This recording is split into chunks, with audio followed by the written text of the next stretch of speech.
আমি যখন গণ অভ্যুত্থানে অংশ নেই, আমি তো কোনো রাজনৈতিক দলের হয়ে অংশ নেই নাই। যে সবজিওয়ালা মারা গেছে, রিয়া গোপের মা বাবা, আহাদের মা বাবা, এরা তো কোনো রাজনীতি করছে না। যে ভ্যান চালক, যে রংওয়ালা, কিন্তু সরকারের উপদেষ্টা হইছেন আপনারা আর ছাত্ররা, ভ্যানওয়ালা সবজিওয়ালারা তো নাই।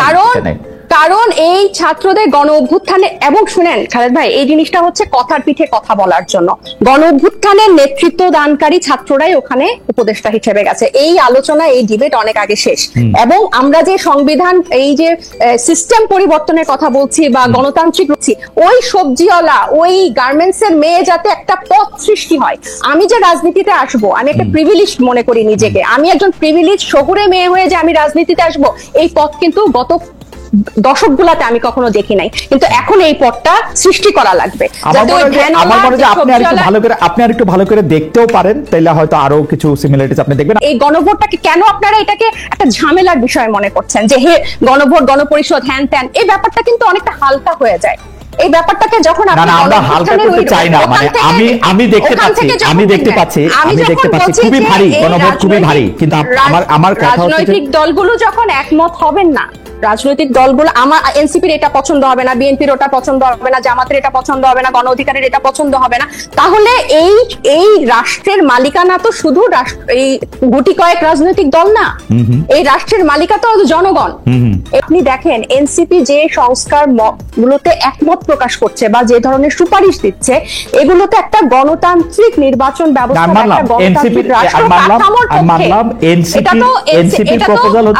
প্রধান, এমন তো না যে প্রধানমন্ত্রী পরপর, নাহিদ ইসলাম পরপর 10 বছর, মানে 2 টার্মের বেশি নাহিদ ইসলামের ক্ষেত্রে এটা হবে না। নাহিদ ইসলামের ক্ষেত্রেও পরপর 2 টার্মের বেশি, এনসিপি কোন প্রার্থীর ক্ষেত্রেও পরপর 2 টার্মের বেশি। কারণ নাহিদ ইসলামের পক্ষে এটা বলা সহজ, কারণ নাহিদ ইসলামের পক্ষে এটা বলা সহজ, কারণ নাহিদ ইসলাম প্রধানমন্ত্রী হবেন না, সেজন্য এটা বলা সহজ।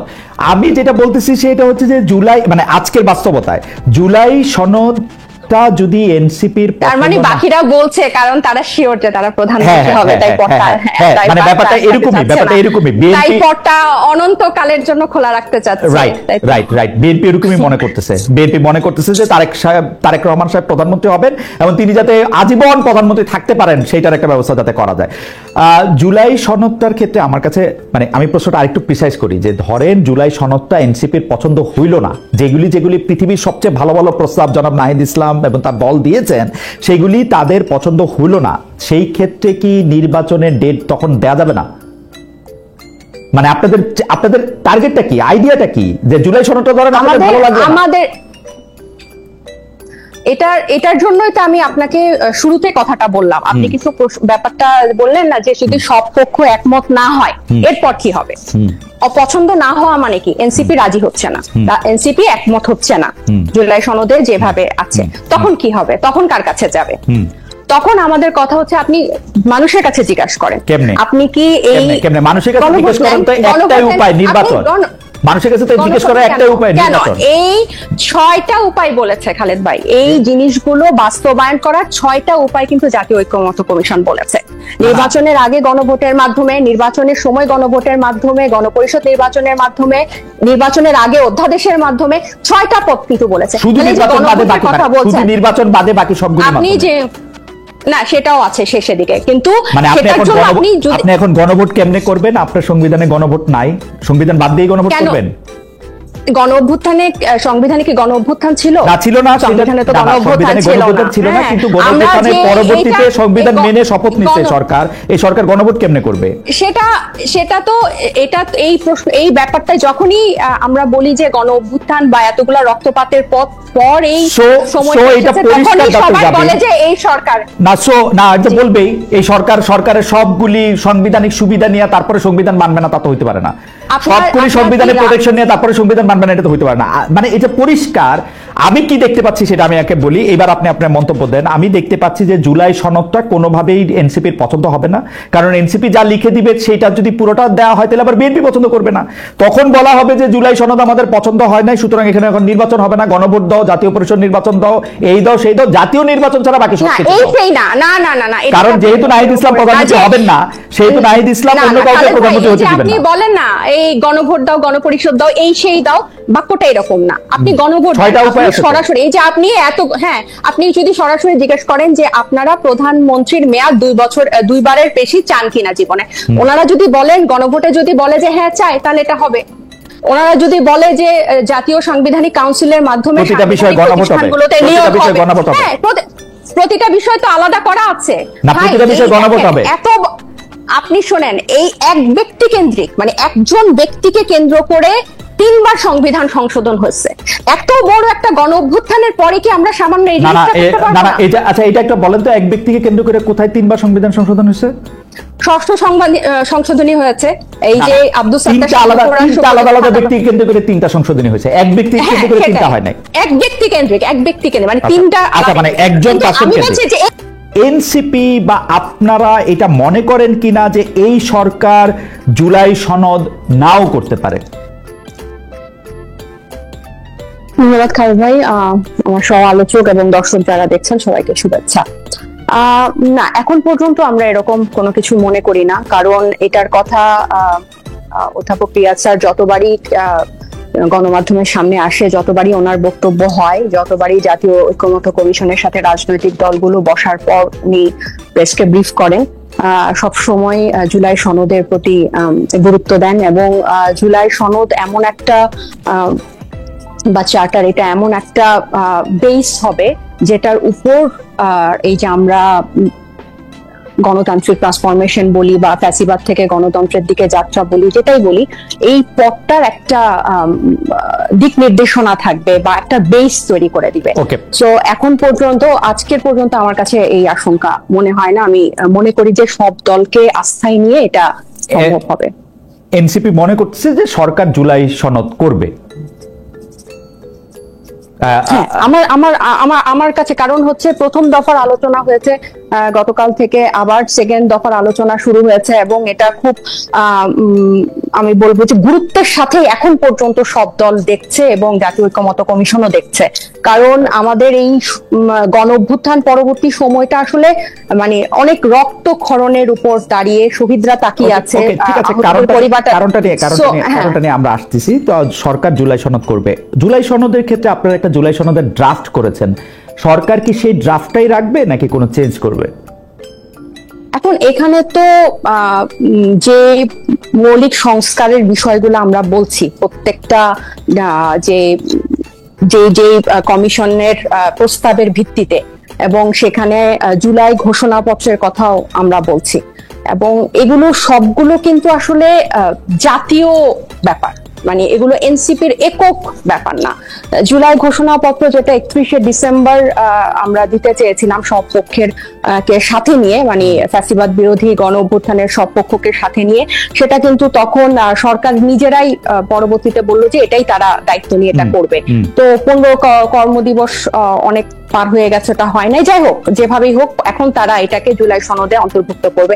তো এটা কিন্তু সব পক্ষের জন্য, শুধুমাত্র তো এনসিপির লোকজনই গণ অভ্যুত্থানে অংশ নেয় নাই, যে ফেসবুকে লিখেছে, যে যেভাবেই অংশগ্রহণ করেছে, এটা সবার জন্যই আমরা এটার একটা ঘোষণাপত্র বা এটার একটা দালিলিক ফ্রেমওয়ার্ক চাই। তো এটা আমার কাছে মনে হয়।